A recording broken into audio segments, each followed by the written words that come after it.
Tony Stewart has never won at Talladega in a NASCAR Sprint Cup car. He's going to have to do a lot of blocking right here. They've got to run on him. Got to run. Here they come. I can't go down there and do that, though. Actually, I think it's legal on the last lap. He might have got it right there. I think it's legal on the last lap. Here's the replay again. Watch a 0-1. And he got forced down there. I mean, Tony Stewart actually forced him down a little bit. Well, yeah, if you're going to consider that he only, yeah. They are saying Tony Stewart has won the race. They would not allow that pass below the yellow line. Take me through that last lap move. Well, I knew I was going to get one shot at him, and Paul was back there pushing me. I backed it up a little bit going into 3, and I knew where I was going to make my move at. And I don't know. I always got told that the rule is if you get forced down there, then you're the winner of the race. On the last lap, anything goes. They always say it in the driver's meeting, and that's what I was going with. I got forced down there, man. I had a nose inside of him, and I could have piled up the whole field, and I guess that would have been a cooler finish. I don't know, but I'm proud of DEI. I'm proud of the Principal Financial Group. Everybody on this team. ECR engines were awesome. It was a great day for us. We're trying to get this car funded for next year, and second sucks. That's all I can say. We don't know right now if you are second. NASCAR has not placed you yet. Where do you feel like you should be placed? Doing burnouts out there right now. You can tell the disappointment, but still there's reason to be excited about this run for Regan Smith and DEI. Coming back on 1 to go, brought to you by Credit One. Been a lot of questions about what position do you want to be in. Do you want to be leading or in second? I think you have to be leading. There's always a wreck with 1 to go, and then the race is over. So I think Blaney's got to be in this position. Chase Elliott jumped out of line. That was likely his only opportunity, as he's going to get almost 3 wide there with the 13. Tries to get help. He tries to get that help from Ty Dillon. Now everyone fighting for every position down the backstretch for the final time. Ryan Newman, huge push from Hamlin. Here comes Newman. Newman sideways. He saved it. He saved it. That's going to give that 12 car a chance to get another run, but Newman way out front. They're going to have a big run coming up on this 6 car down the front straightaway. Huge block coming right here. Blaney, as they go around the 37, almost upside down. So's the 96, Parker Kligerman. Here they come. They make contact. They're side by side. It's a photo finish at the line. Blaney, by just a foot, is going to get the win over Newman. What a finish.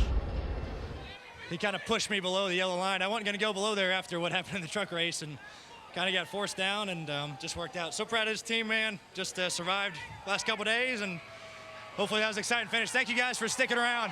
Appreciate it. The 12 pulls to the inside of the 6, and he said he wasn't going to go below. It's like he's holding the wheel straight, but then there's some contact, Dale. Seems like the quarter panel runs into the 12. He almost gets loose and ends up below it. Yeah, actually some contact right there, turns the 12 sideways. He ends up on the apron correcting. And NASCAR has viewed this official. So if you will, take me through the final moments of this one. I mean, just close. I told Eric, I said they spent $50 million rebuilding this place. I should have threw in $50 for them to move the start-finish line, repainted it or something. It was a great run for our Wyndham Rewards Ford. Everybody at Roush Fenway Racing, and all the team effort that went into it was good. I mean, we just came up that little bit short. I mean, I don't know what else to say. It was just I could have pinched him some more. I probably could have took the air or did what it. I mean, you could go back and bench race that 3 weeks from now, but. It was a good race until the end. I saw the guy spinning in the back. I was hoping there was going to be yellow, but there wasn't. Jeff Gordon getting black flagged by NASCAR. Here's Dale Jr. to the outside of Dave Blaney for second spot. Mayfield pushes him along in the draft. Still there, still there. To the outside for the lead in turn 4. Dale Earnhardt Jr. rockets to the front at Daytona. Listen to the crowd. And look at this crowd behind him. Look at this race behind him. And Tony Stewart gets run underneath the yellow line. Tony Stewart will be black flagged by NASCAR. Black flag for Tony Stewart for going below the out-of-bounds line. All clear, all clear. And Tony Stewart is in second spot with $1 million on the line. Okay, 27, but you're all clear, all clear. Here comes Bobby Labonte. He's got $1 million on the line as well.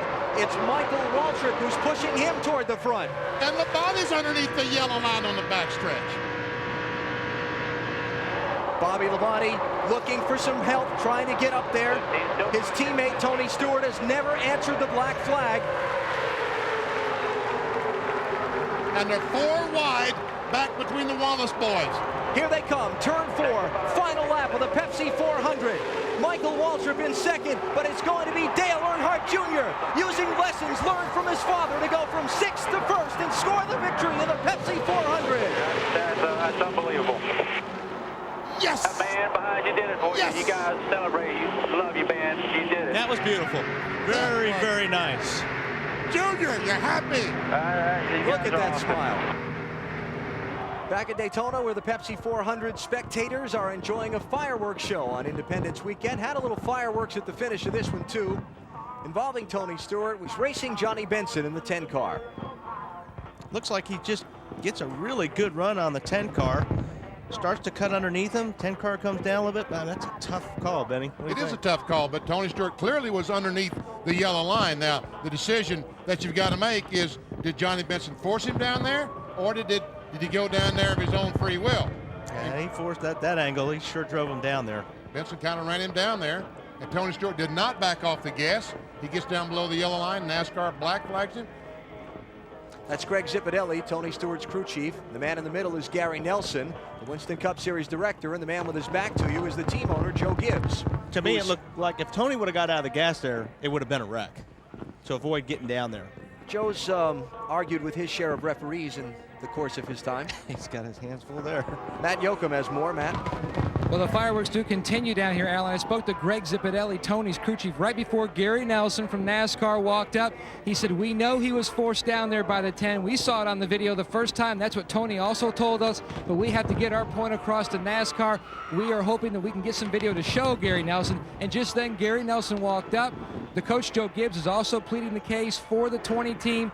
Very, very forceful, as you can see. He is talking to Gary Nelson. Gary is listening, but they're hoping to get this resolution here resolved in their favor. Can Montoya and Hamlin do the 2x2 tango, or will Harvick shove McMurray to victory lane? White flag in the wind, 1 lap to go. ECR engines at the front of the field working together and looking good. The big question, both those guys, they have to be on fumes as far as fuel, the 1 and the 29. I don't like that. There's a little bit nervous getting a big lead out here. You got to be careful, but with these guys 2x2 behind them, it might work. Staying to the inside, the 2 leaders have no drafting help, but they are scooting away from the pack.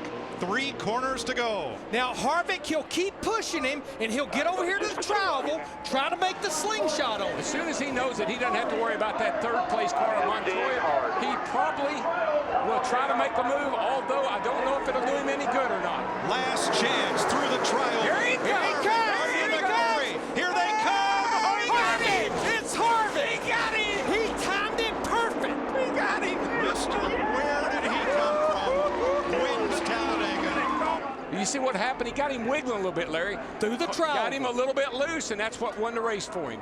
When he went across the back of his bumper, got him a little loose, opened the door. Now, what was Felix all cranked up about?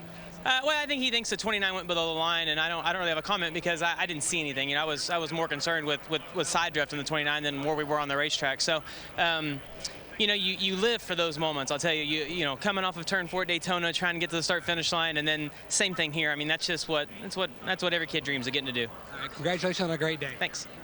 All right, thank you very much, Jeff. Let's take a look as we just watched. What about the Felix Sabates accusation about the yellow line? No, I don't think it's going to, hold water this time. I really don't. I think, Kevin got position on him, and as he was moving up, I mean, he got pushed down just a little bit. You're not allowed to go. But he's already ahead of the leader. He can go where he needs to go, and as he come to the start-finish line, he's not below the yellow line. He's on top of it, but clearly it was his choice. He had already advanced his position. He was leader of the race at that time, so I don't think NASCAR is going to have a problem with this. You got to know Eric Almirola is super hungry. He had so many chances to win races, hadn't been able to pull one off. If he can get some help from behind, he's going to be aggressive. One more time around. Will they have enough fuel? Their teammate ran out of gas into the wall. Matt DiBenedetto into 32. And there's a big wreck behind you. Big wreck behind you. The caution won't come out if it will not affect the end of this race. We'll see if NASCAR will throw it. If they have to get to the drivers to make sure they're okay, they would throw a caution. But right now,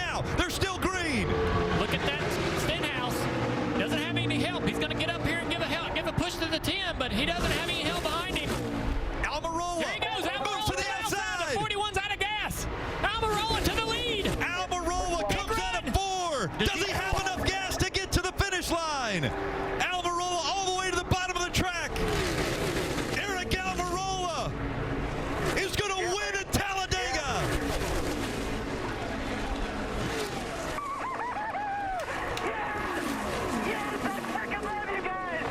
And we're going to look back now on that caution. Everyone, by the way, is out of their cars. Only the 9 of Chase Elliott and the 32 of Matt DiBenedetto. They're going to go to the infield care center. Yeah, you see 42 of Larson trying to push Matt DiBenedetto through that. Kurt Busch led 108 laps today, but ultimately coming up just short on fuel there. Kurt, how difficult is the task of trying to save fuel while also leading this race? Yeah, I was trying to use all the information I could with my guys telling me about how the other teammates were lifting, what their fuel mileage looked like.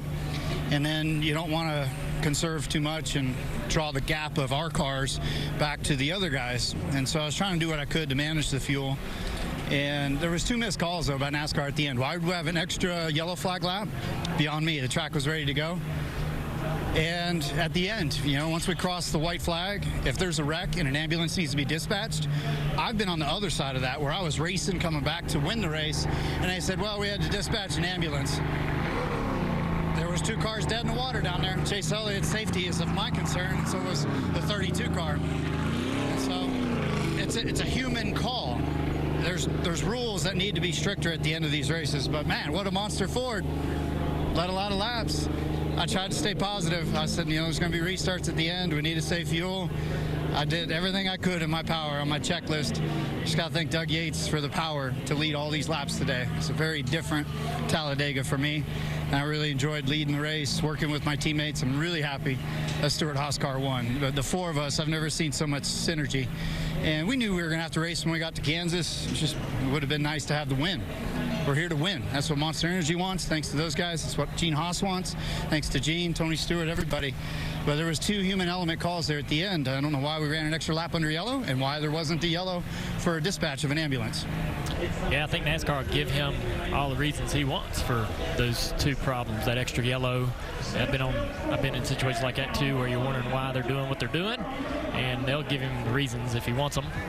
Yeah, and NASCAR wants to get them going back green as quickly as they can. There's a reason they didn't throw the green sooner. And as far as not throwing the caution and letting the race end, you know, Kurt's right. That's something they've not done in the past, but it's also something that has been an issue. And NASCAR has said, okay, we're going to try to address it. If we can get a finish under checkered, that's what we want to do. It is not consistent with what NASCAR has done, but it is what NASCAR said they were going to try to do.